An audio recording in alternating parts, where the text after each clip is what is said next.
আল্লাহ যদি হাসরের ময়দানে বলে, বান্দা এটা আমার দেওয়া জিহ্বা ছিল, কতজন রে ডাকলি বন্ধু। আল্লাহ যদি বলে, বান্দা আমার এই জবানে আমার নামটা কি আমি একবারও শোনার অধিকার ছিল না? আমার এই কপালটায় আজকের সারাদিনে আমি একটা সেজদাও পাওনা ছিলাম না?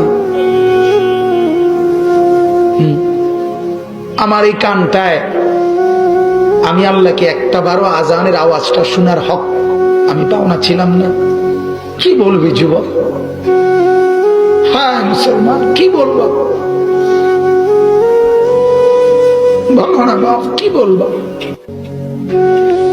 এক মা যদি বলে, মা তার পাষাণ ছেলেকেও যদি মা বলে, এরে বাপ 9টা মাস তোরে পেটে ধরছি রে বাপ, 2টা বছর তোরে বুকের দুধ খাওয়াইছি বাপ, বিনিময়ে তুই আজকে আমার মতো মা রে ভুলে গেলি বাপ, কেমনে রে সহ্য করলি? এই কথা বললে যত বড় পাষাণ ছেলেই হোক, সেও তো কিছুক্ষণের জন্য মাথাটা নোয়াই লাগবে।